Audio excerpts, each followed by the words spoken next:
Hello students, welcome to Bansal classes online. I am Jaisingh Suryavanshi. आज की class में स्टूडेंट हम न्यू चैप्टर स्टार्ट करेंगे, इंट्रोडक्शन टू माइक्रोबायोलॉजी, जहाँ पर हमें माइक्रोब्स को स्टडी करना है। कौन कौन से माइक्रोब्स हमारे लिए बेनिफिशियल है और किन पर्पसेस के लिए इनको यूज़ किया जाता है। काफ़ी सारी इंडस्ट्रीज़ में भी माइक्रो ऑर्गेनिज्म को यूज़ किया जाता है और उनके थ्रू काफ़ी सारे ऐसे प्रोडक्ट तैयार किए जाते हैं जो कि हमारे लिए काफ़ी ज़्यादा ज़रूरी है। तो बेटा यहाँ पर आपको माइक्रो ऑर्गेनिज्म के नाम पढ़ना है, साथ ही साथ किस पर्पस के लिए वो यूज़ किए जाते हैं। तो काफ़ी सारे एग्जाम्पल यहाँ पे दिए हुए इस चैप्टर में।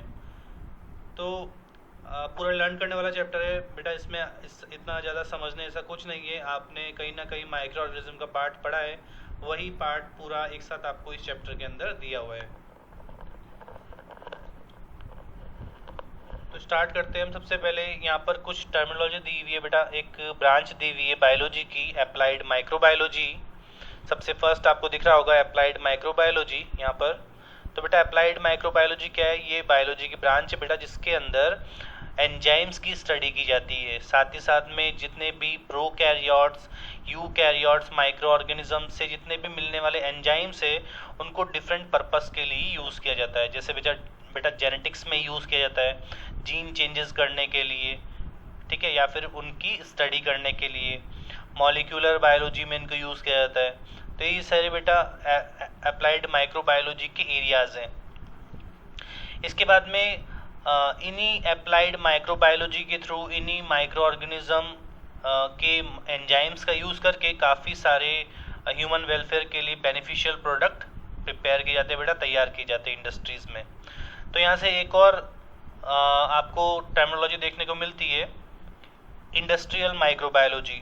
तो बेटा ये भी माइक्रोबायोलॉजी का ही पार्ट है, लेकिन यहाँ पर माइक्रो ऑर्गेनिज्म को इंडस्ट्रियल पर्पस में यूज़ किया जाता है और इंडस्ट्रियल पर्पस में यूज़ करके काफ़ी सारे बेनिफिशियल प्रोडक्ट बनाए जाते हैं। जैसे बेटा वैक्सीन्स बनाई जाती हैं, ब्रेड बनाई जाती है, ठीक है, विस्की, अल्कोहलिक ड्रिंक्स जितनी भी होती है वो सब तैयार की जाती है, फर्मेंटेशन किया जाता है, मेडिसिन्स, वैक्सीन तैयार की जाती है बेटा। तो ये सभी किसके थ्रू पॉसिबल है? ये सब इंडस्ट्रियल माइक्रोबायोलॉजी के थ्रू पॉसिबल है। यहाँ पर दिया है बेटा इंडस्ट्रियल माइक्रोबायोलॉजी के मेन फीचर्स क्या क्या है। 2 पॉइंट दे रखे हैं आपको, देख लेते हैं हम एक बार। Various productions with the help of fermentation process. Fermentation process आपको पता है, जहाँ पे जनरली ईस्ट का यूज़ किया जाता है या फिर फंगस का यूज़ किया जाता है, क्योंकि बेटा जो ईस्ट होते हैं वो एनारोबिक कंडीशंस में इजीली सर्वाइव कर सकते हैं। तो फर्मेंटेशन प्रोसेस के थ्रू क्या क्या प्रोडक्शन किया जाता है बेटा? ब्रेड का प्रोडक्शन किया जाता है, चीज़ का, वाइन का, या फिर कुछ रॉ केमिकल्स का प्रोडक्शन किया जाता है। एंजाइम्स, न्यूट्रिएंट और मेडिसिन्स भी फर्मेंटेशन प्रोसेस के थ्रू प्रिपेयर किए जाते हैं। तो ये इंडस्ट्रियल माइक्रोबायोलॉजी के फीचर्स हैं। इसके बाद बेटा बीज रखा है यहाँ पे, use of microbes for garbage management. तो आपको पता होगा बेटा सीवेज मैनेजमेंट या फिर सॉलिड वेस्ट मैनेजमेंट में पॉल्यूशन को कंट्रोल करने के लिए भी माइक्रो ऑर्गेनिज्म का यूज़ किया जाता है। तो ये भी इंडस्ट्रियल माइक्रोबायोलॉजी के फीचर है। यहाँ पे कुछ प्रोडक्ट दिए हुए हैं बेटा जो कि इंडस्ट्रियल माइक्रोबायोलॉजी के थ्रू तैयार किए जाते हैं, प्रिपेयर किए जाते हैं। तो फर्स्ट है बेटा डेयरी प्रोडक्ट। आपको पता है कि पहले जो है बेटा मिल्क को कर्ड में कन्वर्ट करने के लिए क्या करते थे बेटा? कर्ड का थोड़ा सा पार्ट लेते थे और मिल्क के अंदर उसको मिक्स कर देते थे, ठीक है, इस तरीके से बनाए जाते थे। बहुत सारे डेयरी प्रोडक्ट है, आप खाते हो, वो सारे फर्मेंटेशन प्रोसेस के थ्रू तैयार किए जाते हैं, ठीक बेटा।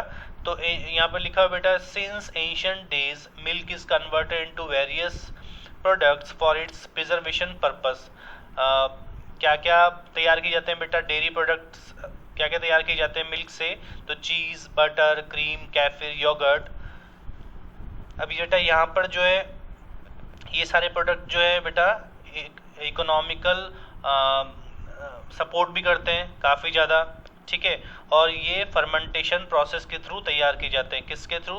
फर्मेंटेशन प्रोसेस के थ्रू। तो आपको पता होगा बेटा फर्मेंटेशन प्रोसेस क्या होता है। फर्मेंटेशन प्रोसेस में बेटा ईस्ट का यूज़ किया जाता है, जहाँ पर ईस्ट एनारोबिक कंडीशंस में रेस्पिरेशन करते हैं और एक कार्बन कंपाउंड को बेटा दूसरे कार्बन कंपाउंड में कन्वर्ट करते हैं। ये क्या होता है बेटा? तो bye fermentation process production of bread, cheese, raw material for enzymes, nutrient, medicines, ठीक है, ये सब तैयार किए जाते हैं बेटा। क्लियर। अब जो बेटा डेयरी प्रोडक्ट्स है, डेयरी प्रोडक्ट्स में भी काफ़ी ज़्यादा माइक्रो ऑर्गेनिज्म का यूज़ किया जाता है।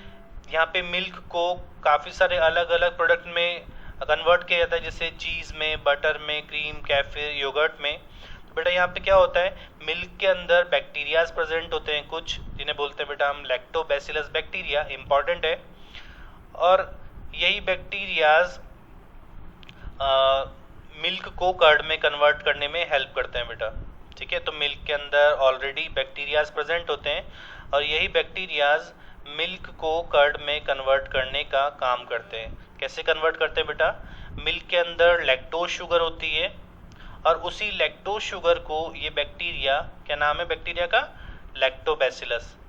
तो बेटा ये लैक्टोज शुगर जो होती है मिल्क की, उन्हें ये बैक्टीरिया लैक्टिक एसिड में कन्वर्ट कर देते हैं।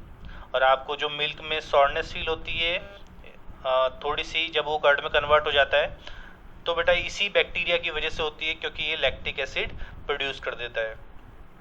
ठीक है बेटा, तो कर्ड बनाने के लिए बेटा बैक्टीरिया का यूज़ किया जाता है। ऐसे ही बेटा चीज़ के प्रोडक्शन में, चीज़ को बनाने के लिए फंगस का यूज़ किया जाता है। और बेटा जो भी योगर्ट है, चीज़ है, क्रीम, इन सब का बेसिक प्रोसेस बिल्कुल सेम है।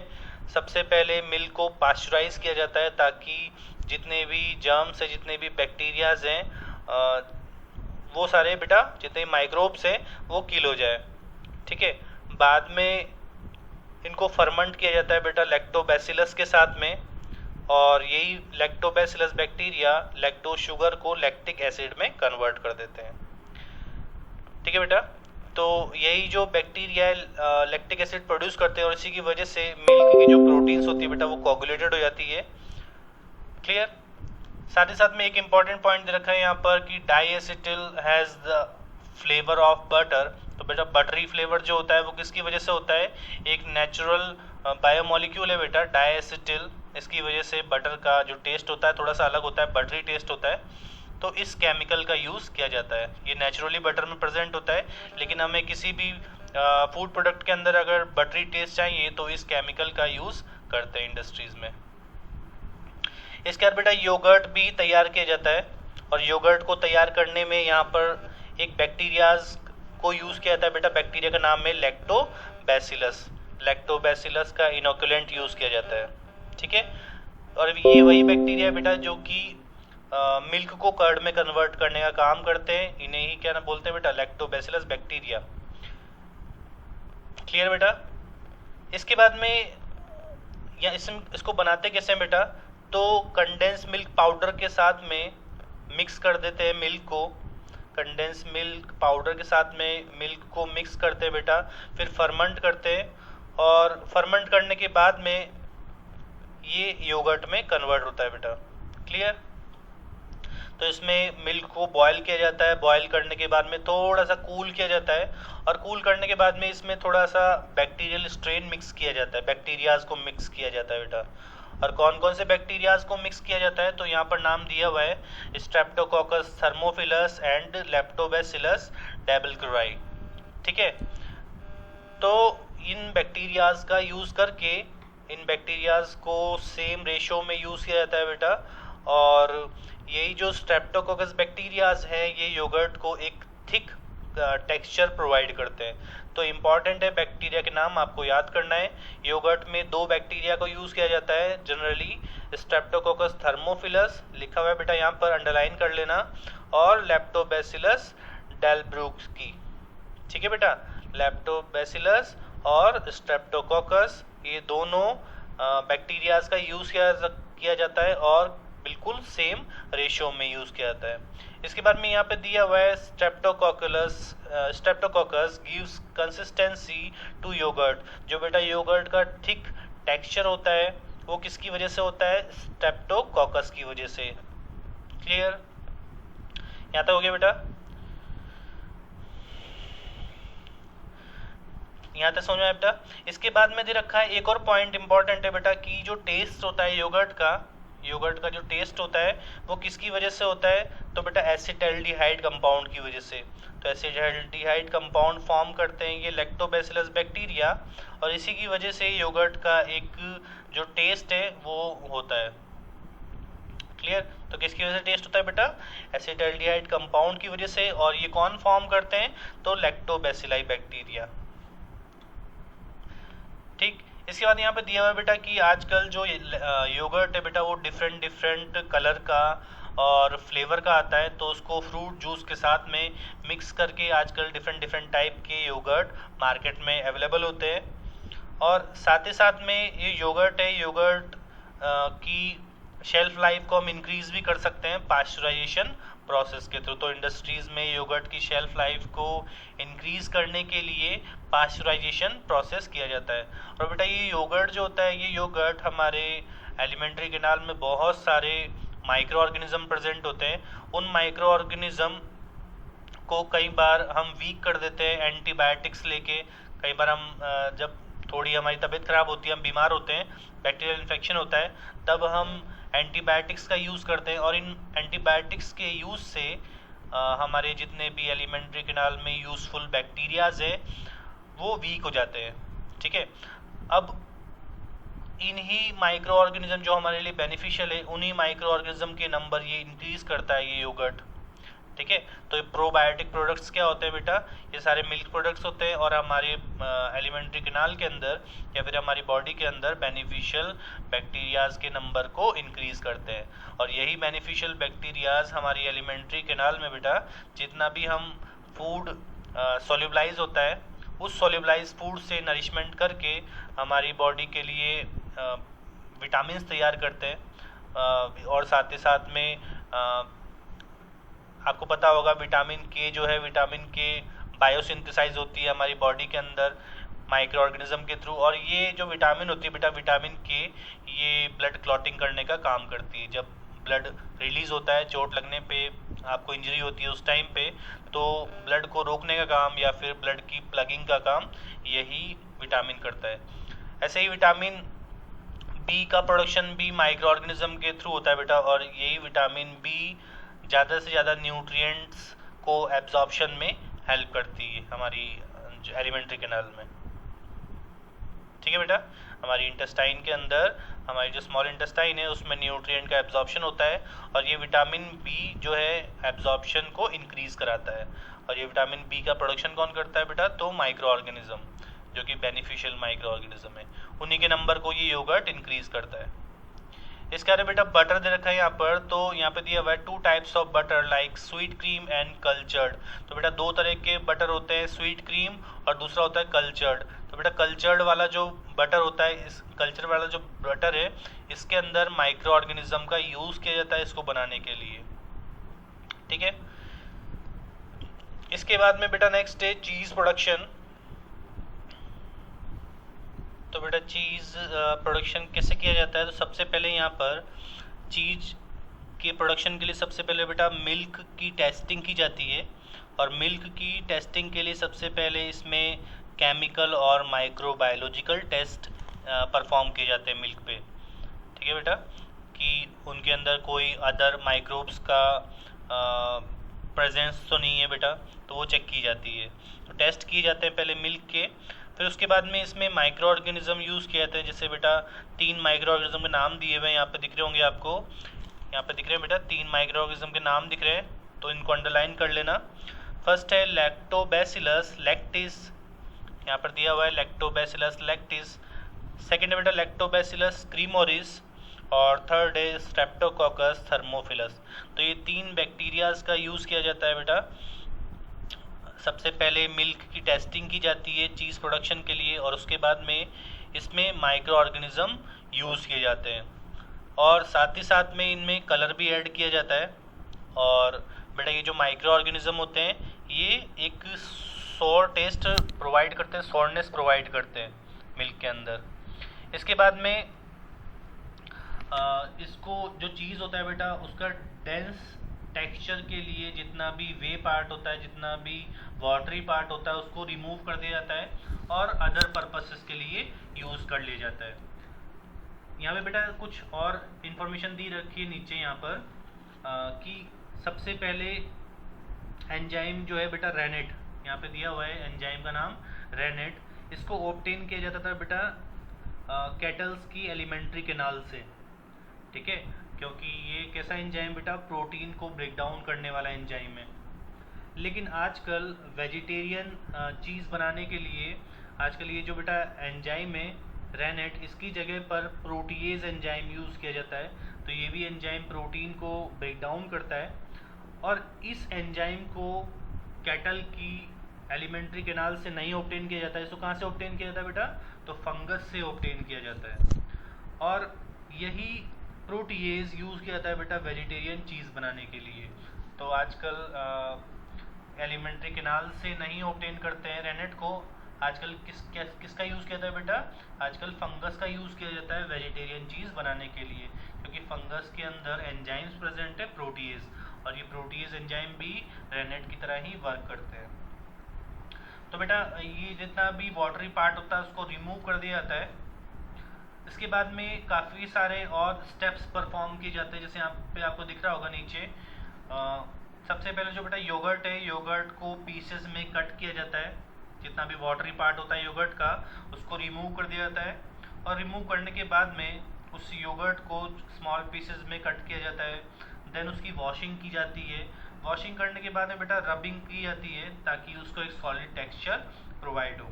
इसके बाद बेटा साल्टिंग की जाती है। जो आपको चीज़ में थोड़ा साल्ट का टेस्ट आता है वो किसकी वजह से आता है बेटा? साल्ट की वजह से। इसके बाद जैसे माइक्रो ऑर्गेनिज्म की मिक्सिंग की जाती है। मिक्सिंग करने के बाद में इसको एक कलर प्रोवाइड किया जाता है पिगमेंट्स के थ्रू, एक फ्लेवर प्रोवाइड किया जाता है बेटा। देन चीज़ को प्रेस किया जाता है और कट करके इसको राइप होने के लिए रख दिया जाता है। तो राइपनिंग होने के बाद में इसका जो एक टेक्सचर है वो काफ़ी ज़्यादा इम्प्रूव होता है। तो इस तरीके से बेटा चीज़ का प्रोडक्शन किया जाता है। काफ़ी सारे यहाँ पर बैक्टीरियाज का यूज़ किया जाता है। 3 तरह के बैक्टीरियाज हैं, लैक्टोबैसिलस लैक्टिस, लैक्टोबैसिलस क्रीमोरिस और स्ट्रेप्टोकोकस थर्मोफिलस। इनको मिल्क के साथ में मिक्स किया जाता है, और मिक्स करने से पहले मिल्क की टेस्टिंग की जाती है। क्लियर? तो यहाँ पे बैक्टीरियाज के नाम इंपॉर्टेंट है बेटा, और कुछ समझने ऐसा नहीं है। आपको जो माइक्रो ऑर्गेनिज्म है उनके नाम देखने हैं कि कौन सा माइक्रो ऑर्गेनिज्म किस पर्पस के लिए यूज़ किया जा रहा है इंडस्ट्री में। क्लियर? इसके बाद बेटा ये प्रोबायोटिक्स क्या होते हैं? तो प्रोबायोटिक्स जो होते हैं बेटा उनमें जितने भी मिल्क प्रोडक्ट्स होते हैं ये सारे आते हैं, और मिल्क प्रोडक्ट्स के अंदर माइक्रो ऑर्गेनिज्म का यूज़ करके ज़्यादा से ज़्यादा बेनिफिशियल जितने भी माइक्रो ऑर्गेनिज्म है हमारे लिए उनके नंबर को इंक्रीज़ किया जाता है।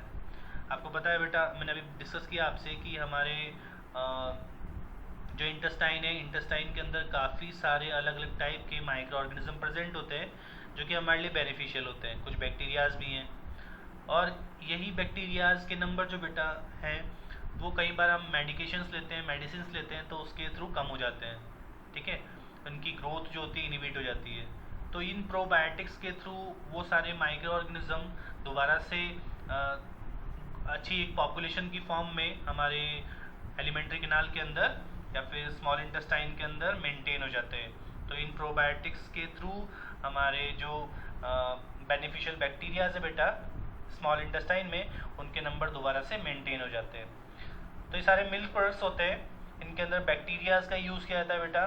कौन कौन से बैक्टीरियाज हैं, नाम लिखा हुआ है यहाँ पे, इंपॉर्टेंट है।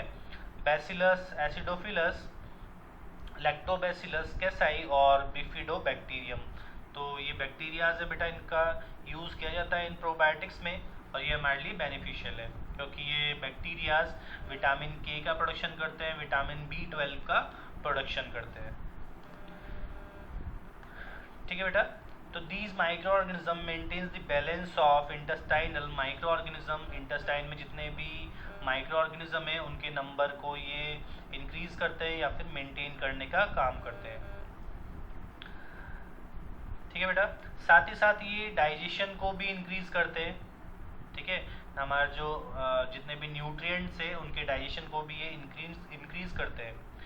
और बहुत सारे बेटा जो हार्मफुल बैक्टीरियाज हैं जो कि डिजीज कॉज करते हैं उनकी ग्रोथ को भी ये अफेक्ट करते हैं।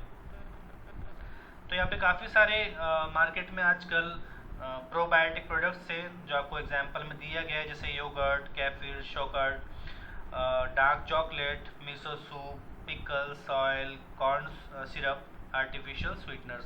तो इस तरीके से आपको यहाँ पर काफ़ी सारे एग्जांपल दिए गए हैं। माइक्रो एल्गी बेटा, chlorella, BGA, blue green algae जो कि बैक्टीरिया है, ये सारे क्या हैं, प्रोबायोटिक्स।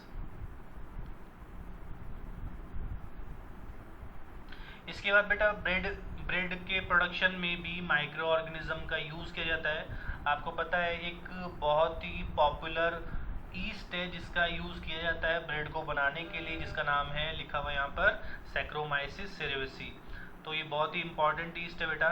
इस ईस्ट को साल्ट और जो बेटा डफ है उसके साथ में मिक्स किया जाता है, फ्लोर के साथ में, व्हीट फ्लोर के साथ में मिक्स किया जाता है, साथ में वाटर और साल्ट भी मिक्स किया जाता है। और जब इनकी नीडिंग करते हैं तो जो डफ होता है बेटा उसका वॉल्यूम थोड़ा इंक्रीज हो जाता है। और इंक्रीज किसकी वजह से होता है, क्योंकि ये ईस्ट एनारोबिक कंडीशंस में रेस्पिरेशन करते हैं, और जैसे ही बेटा ये रेस्पिरेशन करते हैं एनारोबिक कंडीशन में तो CO2 का प्रोडक्शन होता है, और साथ ही साथ में यहाँ पर इथेनॉल भी हमें मिलता है एज अ बाई प्रोडक्ट।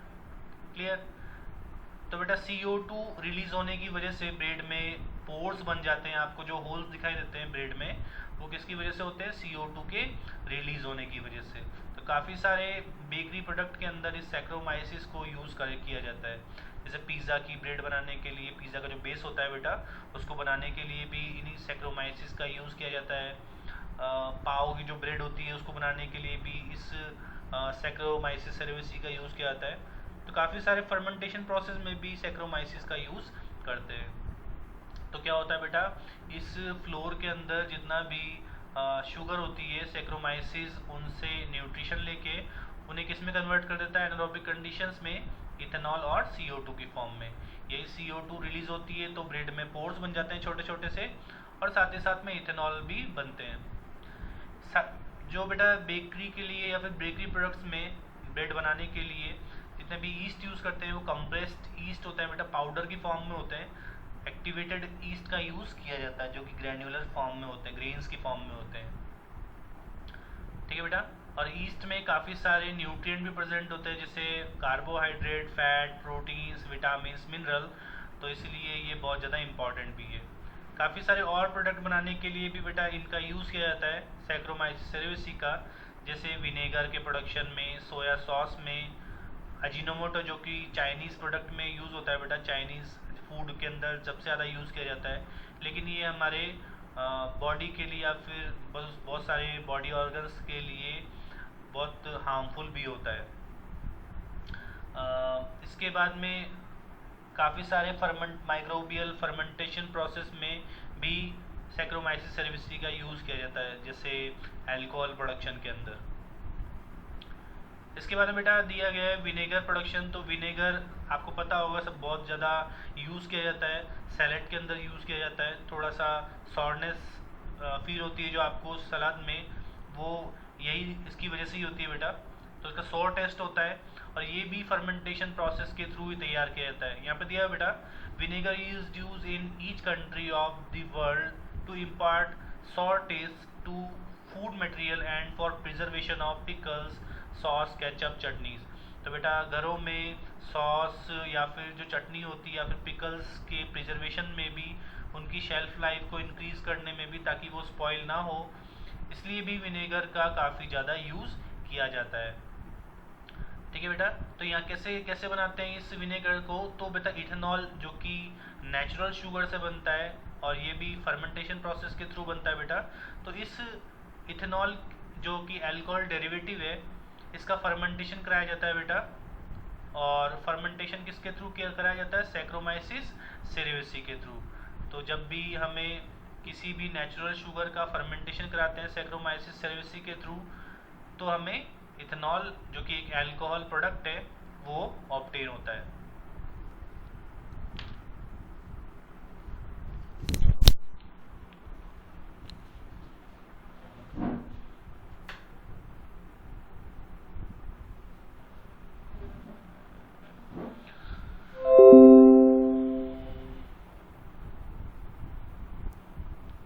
ठीक है बेटा, यहाँ तक समझ में आ गया।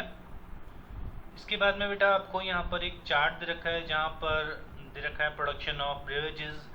यहाँ पे एक कॉलम में आपको फ्रूट दे रखा है, दूसरी कॉलम में आपको माइक्रोब्स जो यूज़ होते हैं इनके अंदर वो दिया हुआ है, तीसरे कॉलम में आपको रोल ऑफ माइक्रो ऑर्गेनिज्म दे रखा है और चौथे कॉलम में आपको नेम ऑफ ब्रेवेजेस दे रखा है। तो फ्रूट कैफिया अरेबिका के अंदर माइक्रोब्स का यूज़ किया था। कौन से माइक्रोब का? तो लैक्टोबैसिलस ब्रेविस। और क्या रोल है इस माइक्रोब्स का?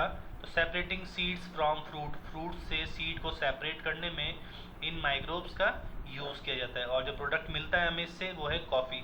तो इस तरीके से काफ़ी सारे फ्रूट दिए हुए हैं यहाँ पर, माइक्रो ऑर्गेनिज्म दिए हुए, क्या रोल है उनका और उनसे कौन कौन सी ब्रेवजेस तैयार किए जाते हैं। ठीक है, तो ये भी आपको चार्ट एक लर्न करना है। इसके बाद में बेटा माइक्रोबियल एंजाइम्स। आजकल काफ़ी सारे माइक्रो ऑर्गेनिज्म का यूज़ इंडस्ट्रीज़ में एंजाइम्स के प्रोडक्शन में किया जाता है, क्योंकि बेटा माइक्रो ऑर्गेनिज्म के पास में कुछ ऐसे सीक्वेंसेस होते हैं, वो सीक्वेंसेस के थ्रू आर्टिफिशियली एंजाइम को सिंथेसाइज किया जा सकता है इन इंडस्ट्रीज़। तो काफ़ी सारे इंपॉर्टेंट यहाँ पर एंजाइम्स है जो कि आपको नाम दिख रहे हैं, जैसे यहाँ पर दिया हुआ है बेटा ऑक्सीडोरिडक्टेज, ट्रांसफरेज, लैक्टोलेज।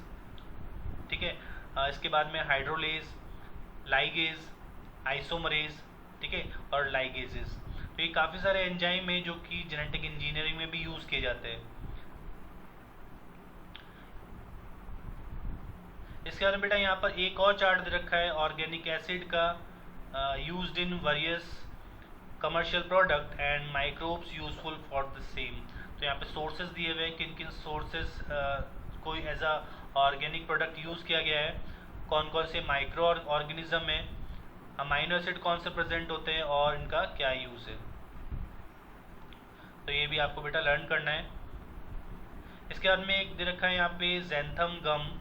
तो क्या है बेटा xanthan gum? What is the xanthan gum that imparts thickness to your favourite ice cream, pudding, chocolate milkshake, chocolate drinks, instant syrup. तो बेटा ये ज़ैंथम गम थिकनेस प्रोवाइड करता है फूड के अंदर।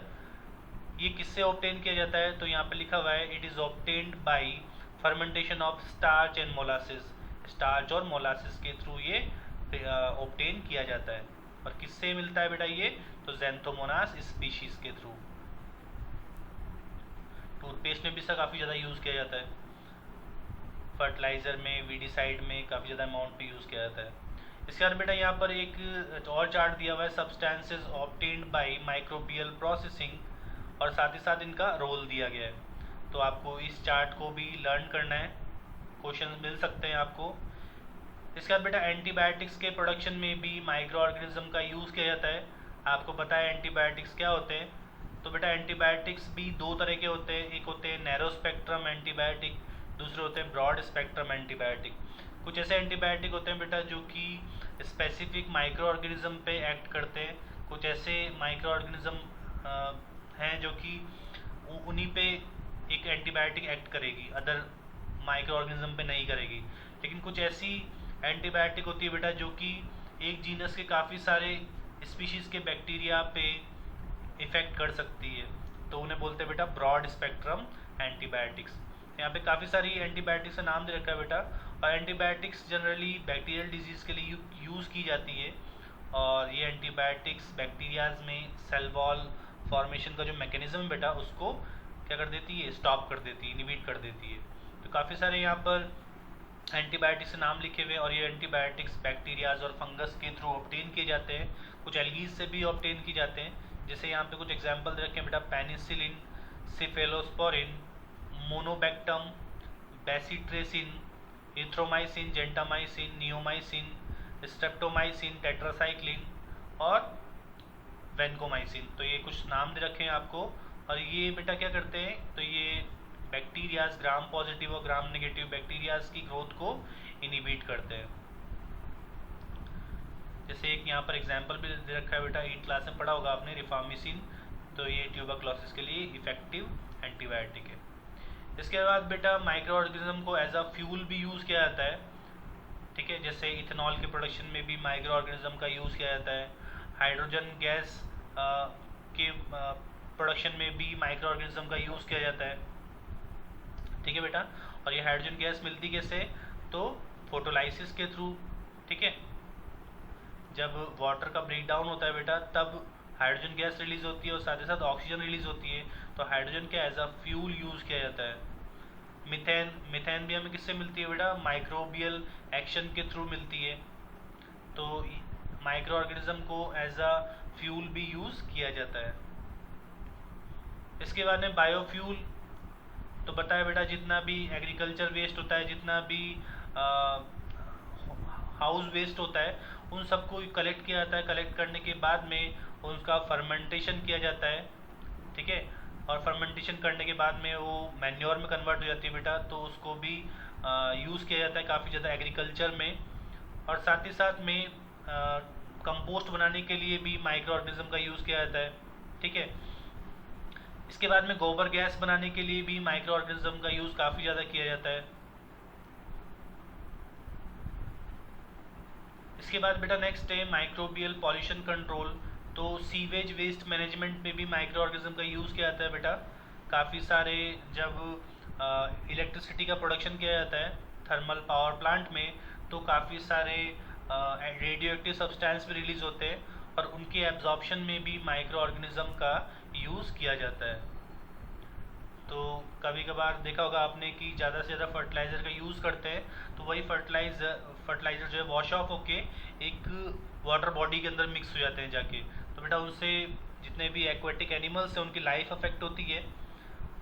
तो क्योंकि वहाँ पर ऑक्सीजन की सप्लाई काफ़ी कम हो जाती है वाटर बॉडीज़ के अंदर, तो वहाँ पर भी माइक्रो ऑर्गेनिज्म का यूज़ करके उन प्रोडक्ट्स को, उन ऑर्गेनिक प्रोडक्ट्स को ऑक्सीडाइज किया जा सकता है। और साथ ही साथ में ऑक्सीजन की जो डेफिशिएंसी है बेटा, ऑक्सीजन का जो डिक्रीज अमाउंट है उसको कम किया जा सकता है।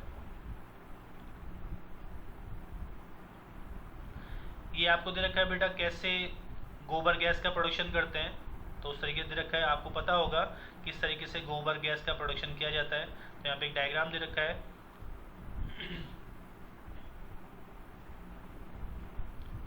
ये वाला आपको डायग्राम एक मिलेगा। इसके बाद बेटा नेक्स्ट है यहाँ पर क्लीन टेक्नोलॉजी। तो एनवायरनमेंट पॉल्यूशन को डिक्रीज़ करने के लिए भी माइक्रो ऑर्गेनिज्म का यूज़ किया जाता है। बहुत सारे हाइड्रोकार्बन्स इंडस्ट्रियल प्रोसेस में जनरेट होते हैं जिनको भी एब्जॉर्ब करने के लिए माइक्रो ऑर्गेनिज्म का यूज़ किया जाता है। रेडियो एक्टिव सब्सटेंस को एब्जॉर्ब करने के लिए भी माइक्रो ऑर्गेनिज्म का यूज़ किया जाता है। बहुत सारे मेटल्स हैं जो कि हमारे टॉक्सिक होते हैं, उनके एब्जॉर्प्शन में भी माइक्रो ऑर्गेनिज्म का यूज़ किया जाता है। यहाँ पर आपको दिखेगा एक और इम्पॉर्टेंट टॉपिक बेटा, ऑयल स्पिलेज। जब बहुत सारे ऑयल्स की शिपिंग होती है मराइन में, तो बहुत सारे ओशन वगैरह में, तो बेटा लीकेज की वजह से ऑयल के एक लेयर जब बन जाती है वाटर बॉडी के सरफेस पे। उस वाटर बॉडी की सरफेस पे जो बेटा ऑयल की लेयर बन जाती है, वो उसकी वजह से जितने भी एक्वेटिक एनिमल्स होते हैं उनकी लाइफ अफेक्ट होती है, एक्वेटिक प्लांट्स होते हैं उनकी भी लाइफ अफेक्ट होती है। तो उसको भी डिग्रेड किया जा सकता है माइक्रो ऑर्गेनिज्म की एक्शन के थ्रू या माइक्रो ऑर्गेनिज्म की हेल्प के थ्रू।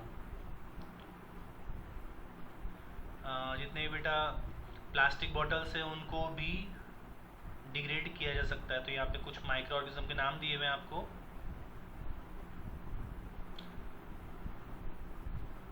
सल्फ्यूरिक एसिड के एब्जॉर्प्शन में भी कुछ बैक्टीरियाज का यूज़ किया जा सकता है बेटा, जिसके थ्रू एसिड रेन से बचा जा सकता है। ठीक है, और साथ ही साथ एज अ बायो इंसेक्टिसाइड भी इन माइक्रो ऑर्गेनिज्म का यूज़ किया जाता है। तो केमिकल फर्टिलाइज़र की जगह पर या फिर केमिकल वीडिसाइड की जगह पर इन बायो इंसेक्टिसाइड का यूज़ अगर करते हैं तो ये हमारे लिए काफ़ी ज़्यादा बेनिफिशियल है। बेटा इस चैप्टर में आपको मेनली माइक्रो ऑर्गेनिज्म के नाम देखना है और किस पर्पज़ के लिए यूज़ किया जाता है, जिससे ज़्यादा आपको कुछ नहीं पढ़ना है। बहुत छोटा चैप्टर है, आपको बस इस चैप्टर के अंदर माइक्रो ऑर्गेनिज्म के नाम देखने हैं, अंडरलाइन करना है उसको और पढ़ना है। एक चार्ट बना सकते हो आप जिसके थ्रू आपको ये लर्न हो जाएंगे। अदरवाइज बहुत सारे इसमें माइक्रो ऑर्गेनिज्म के नाम दे रखे हैं, आपको सारे माइक्रो ऑर्गेनिज्म के नाम एक साथ याद नहीं होंगे। इसके लर्न करने के लिए आपको एक चार्ट बनाना पड़ेगा।